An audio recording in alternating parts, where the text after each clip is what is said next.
Good morning and welcome to another episode of Moms in Real Estate in the Morning. Kristen and I are both here. It's kind of like a pop-up morning show because we were actually going to have a master class this morning. So if you're tuning in and you're wondering where the master class is, thank you for your grace.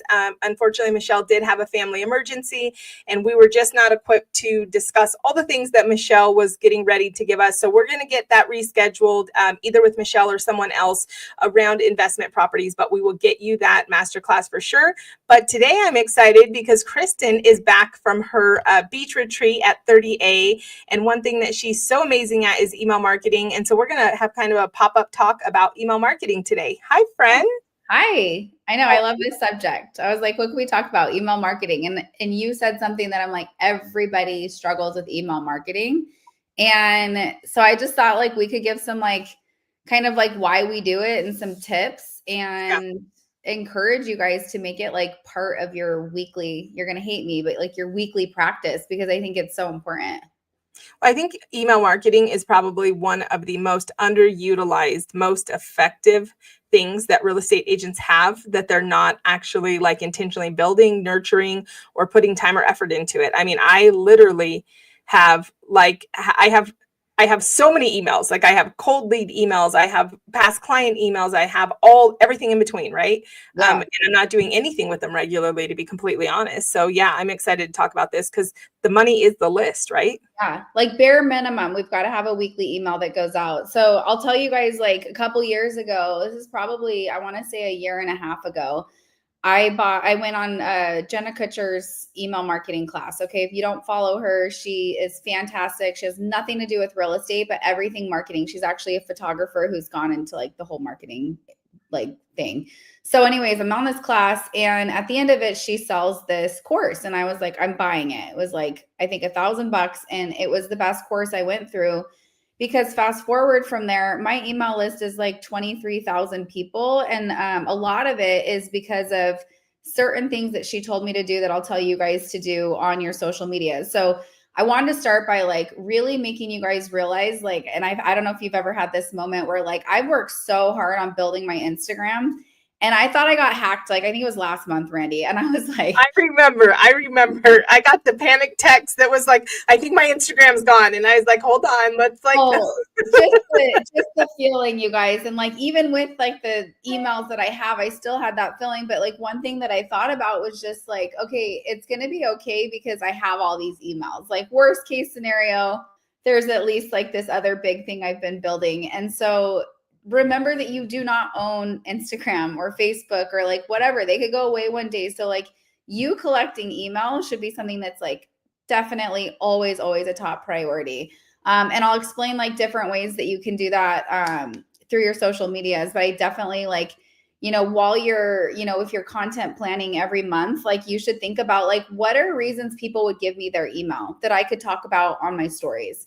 And so, you could do things like instead of posting all the great juicy stuff about a new listing, like tease them a little bit and be like, hey, click here if you want all the details. And when they click there, they're prompted to put in their email address that will go into your email marketing system. Or like, hey, I've got this amazing buyer's guide for anyone that's looking to move to Gilbert, Arizona. You're just kind of prompting people to go from your stories to a link to collect your email addresses. Do you do that at all, Randy? I had, but I haven't been. I need to get back to it. I think another thing, and tell me what your thoughts are on this, Kristen, that I wanted to start doing was not only collecting them, but making sure that I segmented them so that I knew like, okay, these are my buyers. These are like my first time buyers. And the good news is that a lot of this can be built in automated. So like if they come in with this source, then you can automatically add them to this, this list, right? But having buyers and sellers and like your sphere of influence, your advocates, your cold leads, I find that not only does it like position you to send emails, but Kristen, for me, like when there's a moment like, oh my goodness, I need to tell everybody about like this event or I need to invite them. It's so much easier than like trying to scramble and build the email list in the moment. Yeah. So follow me here because this is a great point. And yes, we're going to be talking about like sending regular emails, which is like, the 101 thing. But what me and Randy are talking about are it's kind of like a little bit next step. If you had somebody that comes into, let's say an open house, 123 Main Street, everyone's coming in and you have a check-in process where you're getting their emails. Those are people likely to buy within whatever, let's call it like 1 to 3 months. Well, you could literally have it to where they get triggered into this campaign where you've pre-built out 6 emails maybe that go to like most frequently asked questions when somebody is looking to buy a home. Write all those out and then create these really cool branded emails around them. When someone checks into your open house, they're going to be put in there and you're going to be the person that they're seeing 6 times. You've already built it. So every open house you have this. Then if you're going to send out an email and you're sending it to people likely to buy and you have something to say, like Randy's saying, they're specifically in a segment, like a group where you're able to go say, hey, all you people who've been at my open houses in Gilbert, Arizona, like I have this thing I want to tell you about this new thing in Gilbert, whatever it is, but you have easily the ability to say, hey, this group of people, I want to get this message out to you. I feel like, so what comes to my mind, I'm a little old school, is like drip campaigns. And Yeah. the difference you said like, I don't remember the exact verbiage you said, but like around personalized and customized. I think that the difference is, and what I love is that it doesn't feel like that canned drip campaign, right? It doesn't feel like everybody's on Paul's drip campaign. You know, when you get the email that's like, you know, happy 4th of July. And you're like, thanks, Carrie, you sent this to everybody, right? Don't send the 4th of July email. Yes. Well, Yeah, I think so I stayed away from email marketing forever because, you know, especially real estate CRMs, you guys, like they are ugly. I don't care if you're using KV Core, Lofty, Follow Up Boss, all of them. I won't open them. I won't look at them because they're just not fun. They're not pretty. They're not branded. That's why I use Flowdesk. It's $19 a month. And it's like, I always say it's the best money spent in my business because it's so simple, so straightforward.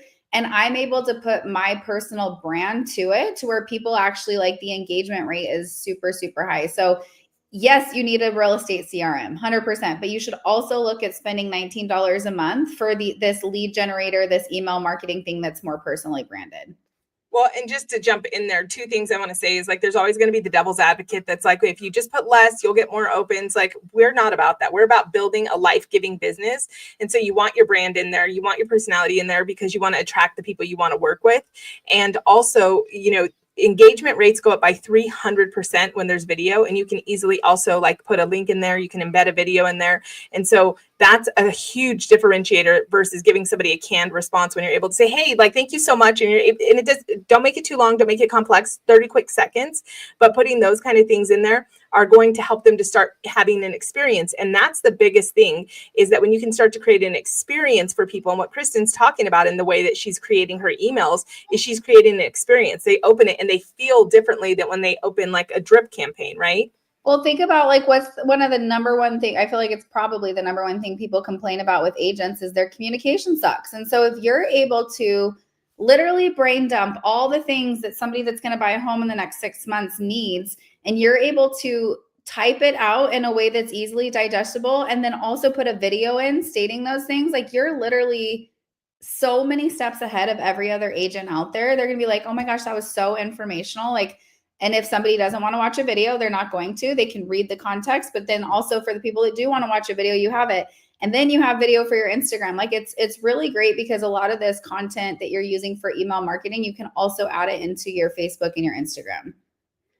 So don't overcomplicate. The other thing is, like, I'll tell you, we do email marketing meetups every month with realtors, and a lot of people never get past like just writing a newsletter. And I think that this is something that I really want to like touch on, is like a newsletter is so important because it's showing like my group knows like every single Sunday you will get an email from Kristen. And it's because I know like that consistency factor is so important, and it builds likability and it builds trust. So if somebody can get an email from you every Monday, every Friday, whatever you want to commit to, don't feel like you need to fill it full of stuff, but what's some like really like key pillars that you could put into your email marketing? And maybe that is, you know, highlighting a local business, giving a market snapshot, something like that they're like, oh yeah, I want to open that. Like I want to open and know if a new restaurant opens in my area. Like, heck yeah, I need to know that stuff. And so that could come from a realtor, where don't just constantly talk about market updates. Like that can be like a snooze fest, right? Somebody's not going to give a crap about a market update every single week, unless they're in the market to buy or sell, right? So I mean, some people might, an engineer might really like that, but try to have like some fun in it and some personality. I think that some people will rely too heavily on ChatGPT, and they'll be like, ChatGPT is fantastic, right? If it really knows you and it's helping you with your email marketing campaigns. But if you're like, get the idea and then customize it and personalize it and make sure that you're like really being able to connect with them versus like, I have tons of people that email me that I'm like, ChatGPT just wrote that, I'm not even going to read it. And it just actually pisses me off and I unsubscribe. So really think of like, don't put something out there to where they're going to hit unsubscribe. So I think the personalization with your brand and the storytelling is a huge, huge thing in there. Yeah. And what you're really saying is master your touch points, right? Like master Mhm. your touch points and really make them intentional. And I do love that. Something you and we were in Dallas a couple weeks ago together, and something that I've talked about that I loved that we heard there was the analogy of like, you don't have to be the power source, you can be the extension cord. That's my And so favorite. when you're thinking, when you're thinking about these emails, remember, like, you don't have to, I hear agents say this all the time, like, I don't know what to give them. You don't necessarily, it doesn't have to be from you. It doesn't have to be your resource. Plug them into something, be their cord, tap them into information, like, information that might be helpful. For instance, I was just sitting in a legislation update meeting because I sit on the NAREP board, and we were talking about the impacts that are coming to insurance. And then there was just like 2 or 3 things that are happening that are really undermining homeowners, and they can like literally lose their homeowners insurance without knowing. And I was like, that's such a powerful, easy takeaway. Like, that's a 2-line email, 3-line email. Hey, this is what you should be looking for right now in your insurance. Like, be aware of this. I think we underestimate how simple the emails can be. Would you agree? I 100% agree. Less is more with the like amount of stuff that you're putting in there. And I think that that's perfect. Like, you could literally be like, you guys, exactly what you just said. Like, I heard something that I think you need to hear. And then you could put some references. And that's a great opportunity for you to highlight other business owners, like your insurance agent. Whoa, who's at my house right now? Somebody. Okay, so Kristen, give us your goods on like actually getting them open, because subject lines, hooks. We have a vendor partner that is part of Moms in Real Estate Community, Lauren Duke.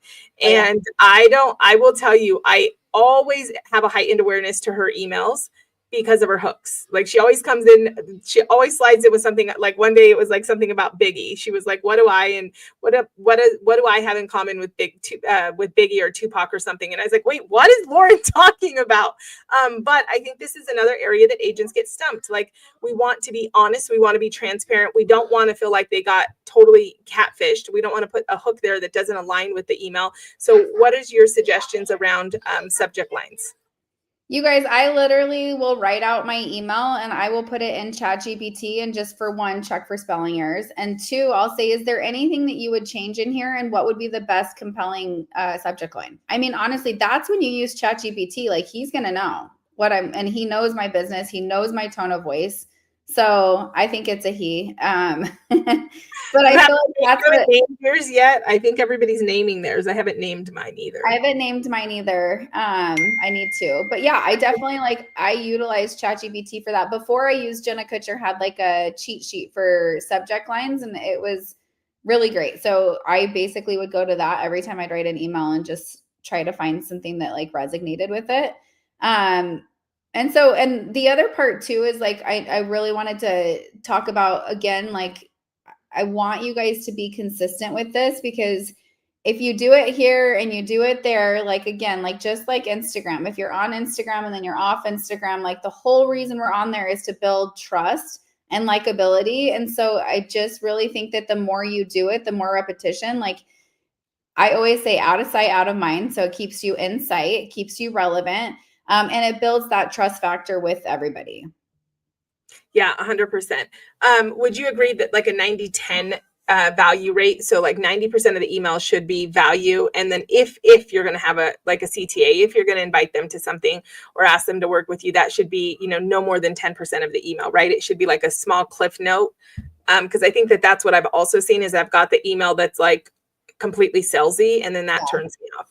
Totally. Yeah. I definitely try to do you have to have a call to action. Like, even if you're like, hey, check out this new water park in Gilbert, Arizona, and you're talking all about like, I took my kids there, it was so great, I love this, that, the other thing about it. And then at the end, it's like, hey, don't forget, I'm your favorite real estate agent. If you're ever looking to buy or sell, like, boom. And then you have your call to action. You have to have that. Like, do not be afraid of doing that, but make sure that like what's above that is super valuable for them. So good. So I feel like we could talk about this all day, but some of the key takeaways has been how to start building the list, mastering the touch points, building a killer funnel, right? And then consistency, showing up consistently. So if you can just start to execute on those 4 steps that Kristen walked us through today, that's going to be a game changer. So I would challenge you guys. We're coming up soon on Q2. Like, if you don't feel like you can do this yet, wait, get all your ducks in a row. Go get Flow Desk. We'll in the comments we'll drop the link so that you can join Flow Desk. But go get that, and then from there, make it your Q2 goal just to execute your email marketing and just commit to it for 1 quarter and see what happens. Yeah. I have an agent, Kristen.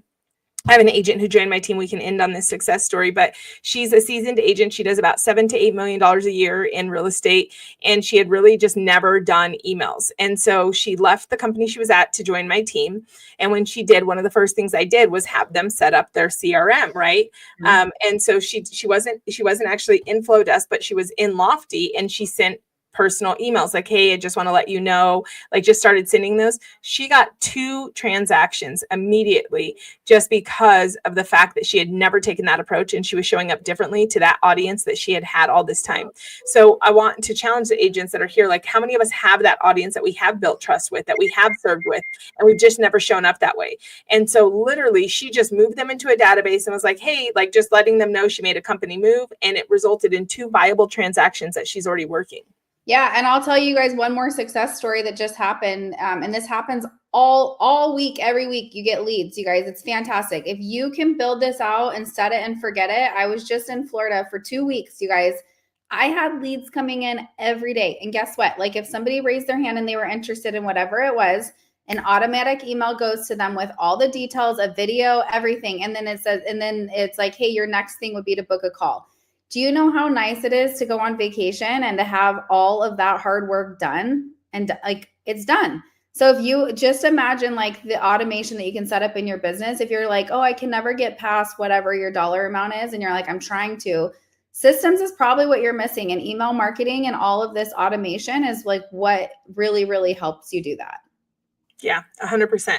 So good. All right, guys, thanks for joining us today on our morning show. We'll be back next week. Bye, guys.